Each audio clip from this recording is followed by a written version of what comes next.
Welcome to home life and kitchen. இன்றைக்கா simple and ஹெல்த்தியாக செய்யக்கூடிய மாதிரி ஒரு லஞ்ச் ரெசிப்பியை உங்களோட ஷேர் பண்ணிக்கொள்கிறேன். வாழைக்காயோட தோலில் எப்படி சுண்டல் செய்கிறே அப்படின்னு சொல்லி பார்ப்போம்.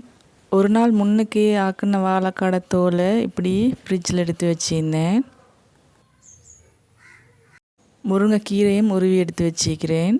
தேங்காயோட மேல் பகுதி பூவை புறம்பா எடுத்து வச்சுக்கிறேன். தேங்காய் பால், உப்பு, மஞ்சள் போட்டு நல்லா மீனை உரைச்சி வச்சுக்கிறேன். கொஞ்சம் பெரிய லெமன் சைஸ் அளவுக்கு புளி எடுத்து ஊற வச்சுக்கிறேன். வாழைக்காட தோலையும் இப்படி பொடிசாக கட் பண்ணி வச்சுக்கிறேன். மற்ற சமையலுக்கு தேவையான வெங்காயம், கொச்சிக்காய், வெள்ளைப்பூடு, சின்ன வெங்காயம், கருவேப்பிலை எல்லாத்தையுமே கட் பண்ணி எடுத்து வச்சுக்கிறேன். ஃபஸ்ட்டுக்கு நான் மீன் கறியை சமைக்கிறதுக்காக ரெடி ஆகிறேன். சின்ன வெங்காயம் முடிஞ்சுது, கொஞ்சம் தான் இருந்ததால் அதையும் உரித்து போதாததுக்கு நான் பெரிய வெங்காயமாக உரித்து எடுத்து வச்சுக்கிறேன். சின்ன வெங்காயம் எடுக்கிறேன்னு சொன்னால் ஒரு 20லேருந்து 25 சின்ன வெங்காயத்தை பொடிசாக கட் பண்ணி எடுத்துக்கொள்ள இயலும். 2-3 பச்சை கொச்சிக்காய், கருவேப்பிலை. கறி ஓரளவுக்கு கொதிச்சுக்கிட்டு வரச்சலாக நான் வெள்ளை வெங்காயத்தை சேர்ப்பேன். அப்போ வெள்ளை வெங்காயம் திங்கிறதுக்கு கொஞ்சம் சுவையாகிக்கின்றதுக்காக. 1/2 ஸ்பூன் மஞ்சத்தூள், 1 ஸ்பூன் உளுவரிசி, 1/2 ஸ்பூன் பெருஞ்சீரகம், 2 டேபிள் ஸ்பூன் மல்லித்தூள், 1/2 டேபிள் ஸ்பூன் தனித்தூள் போட்டிக்கிறேன். தனி கொச்சிக்காய் தூள். சின்ன பிள்ளைகள்லாம் சாப்பிட்றதால நான் உரப்பை கொஞ்சம் குறைச்சே போட்டிக்கிறேன். உங்களுக்கு எவ்வளோ மட்டும் உரப்பு தேவையோ அவ்வளோக்கு சேர்த்து கொள்ளையிலும். அதோடு கரைச்சி வச்ச புளி. நான் தேங்காய் முழு தேங்காய் இல்லாமல் ஒரு 3/4 வாசி தேங்காவை திருவி அதோட பால் எடுத்து சேர்த்திக்கிறேன். தண்ணிப்பால், கட்டிப்பால் எல்லாமே சேர்த்து எடுத்துக்கிறேன். எல்லாத்தையுமே சேர்த்து நொறுங்க ஒரு தேங்காய் நல்லா கைகளால் பிசைஞ்சு விட்டுட்டு இப்போ மீன் துண்டுகளை சேர்த்துக்கொள்ள இயலும். நம்ம எப்போவுமே தாளித்து மீன் குழம்பு வைக்கிறதில்ல, பிரதானமாக ஆக்குற மீன் கறியே இப்படித்தான். ஒரு சில மீன்களுக்கு மட்டும்தான் தாளித்து சேர்த்துக்கொள்கிறது. நான் உப்பு போட மறந்துட்டேன். அதோட லாஸ்ட்டாக 1 ஸ்பூன் உப்பு சேர்த்துக்கொள்கிறேன். மீன் கறி இப்படி விறகடுப்பில் ஆக்குனாக சுவை அட்டகாசமாக ஆயிக்கும். அதால் நான் எப்போவுமே மீன் கறியை இப்படி விறகடுப்புலையே ஆக்கி எடுத்துக்கொள்ளுவேன். மீன் குழம்பு கொதித்து ரெடியாகிற மட்டுக்கான் இப்போ நம்ம சுண்டலுக்கு ரெடி பண்ணி கொள்ளுவோம். வாழை தொலியை எப்படி பொடிசாக கட் பண்ணி தேங்காய் பால் போட்டு அதோட தோற்பு தன்மையெல்லாம் போகிற மட்டுக்கான் நல்லா உரசி கழுவி எடுத்து வச்சுக்கிறேன். மீடியம் சைஸ் வெங்காயத்தை இப்படி பொடிசாக கட் பண்ணி அதையும் போட்டு 2 பச்சை கொச்சிக்காய் கீரி சேர்த்திக்கிறேன். அதோட கருவேப்பிலை. நான் இன்றைக்கு ஆக்குன சிறையா மீனில் நல்ல செனை இருந்தது, அதையும் இந்த சுண்டலோடையே சேர்த்துக்கொள்கிறேன். என் உம்மா இந்த மாதிரி மரக்கறிகளுக்கு சினைகள் இருந்தால் சேர்த்து செய்வாங்க, ரொம்பவே சுவையாயிக்கும். அந்த பழக்கம் எனக்குமே ஈக்குது.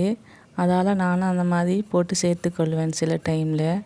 உங்களில் யாருக்காவது அந்த மாதிரி பழக்கம் ஈக்குதா அப்படின்னு சொல்லி எனக்கு கமெண்ட்ஸில் சொல்லுங்கள். அதோடைய சுண்டலுக்கு தேவையான மாதிரி 1/2 ஸ்பூன் உப்பு, 1/2 ஸ்பூன் மஞ்சத்தூள் சேர்த்திக்கிறேன். 1/2 ஸ்பூன் பெருஞ்சீரகம், லைட்டாக மிளகுத்தூள் சேர்த்திக்கிறேன். அதோடைய இப்போ அது வேகிறதுக்கு மாதிரி லைட்டாக தண்ணி சேர்த்துக்கொள்ளலாம். மீன் குழம்பு ஃபுல்லாக கொதிக்காமல் இந்த மாதிரி ஓரளவுக்கு கொதி வர டைமில் நம்ம வெள்ளைப்பூட்டை சேர்த்துக்கொள்ளலாம். வெள்ளைப்பூட்டில் எவ்வளோ நோய் நிவாரணம் மீக்குது, ஆனால் நம்ம அதை ஒதுக்கிடுறது சாப்பிடாம. இந்த மாதிரி குழம்புகள் வைக்கச்சல லாஸ்ட்டாக போட்டு எடுத்தால் சாப்பிட்றதுக்கு ரொம்ப சுவையாயிக்கும்.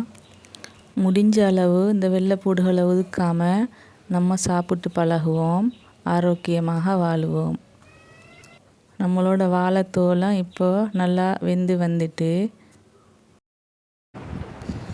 லைட்டாக அடியில் தண்ணி ஈக்கிற இந்த மாதிரி ஸ்டேஜில் நம்மளோட முருங்கைக்கீரை இப்போ சேர்த்துக்கொள்ளலாம். ஃபுல்லாகவுமே தண்ணி வற்றினா அடி பிடிக்க ஸ்டார்ட் ஆகிரும். அதால் இப்போ இந்த கீரையோட கலர்லாம் போகாமல் வைக்கிறதுக்காக நான் லைட்டாக சோடா உப்பு சேர்த்திக்கிறேன். விருப்பம்தான் சேர்த்துக்கொள்ளலாம், இல்லாட்டி ஸ்கிப் பண்ணிக்கொள்ளலாம்.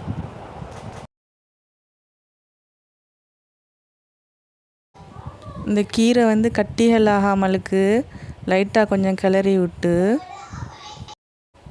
நம்ம ஏற்கனவே எடுத்து வச்சுருந்த அந்த தேங்காயோடைய மேல் பகுதி பூ அதையும் அதோடைய சேர்த்து நல்லா கிளறி விட்டுக்கலாம். இந்த தேங்காவெல்லாம் நல்லா ரோஸ்ட் ஆகிற மாதிரி கொஞ்சம் கிளறி விட்டு கொண்டே இருக்கணும். இந்த தேங்காயும் கீரையும் சேர்ந்து லைட்டாக அந்த ரோஸ்ட் ஆகிற வாசம் வரைச்சல சூப்பராக இருக்கும் சுண்டல். இன்றைக்கி சமையலில் பாருங்கள், நம்ம எதுக்குமே ஆயில் ஆட் பண்ணல. மீன் கறி ஆகட்டும், இந்த முருங்கைக்கீரை சுண்டல் ஆகட்டும், எதுக்குமே நாங்கள் எண்ணெயே சேர்க்காமல் சமைச்சு எடுத்துட்டோம். இன்றைக்கி நான் நிறையலாம் சமைக்கையில் மீன் கறியோட வாழைக்காய் தொளி முருங்கைக்கீரை போட்ட சுண்டல் மட்டும்தான் இன்றைக்கி நம்மளோட சமையல். ஆயிலெல்லாம் சேர்க்காத சூப்பர் ஹெல்த்தியான நம்மளோட இந்த லஞ்ச் உங்களுக்கு பிடிச்சிருந்தா லைக் பண்ணுங்கள், கமெண்ட் பண்ணுங்கள், ஷேர் பண்ணுங்கள். சப்ஸ்கிரைப் பண்ணலைன்னு சொன்னால் ப்ளீஸ் சப்ஸ்கிரைப் பண்ணிக்கொள்ளுங்க. அப்படியே அந்த பக்கத்தில் இருக்கிற பெல் ஐக்கானையும் கிளிக் பண்ணிக்கொள்ளுங்க. இன்ஷா அல்லாஹ் இன்னொரு இன்ட்ரெஸ்டிங்கான வீடியோவில் உங்களை சந்திக்கிறேன். அது வரைக்கும் ஜஸாக்கல்லாஹ் ஹைரா. தேங்க்யூ.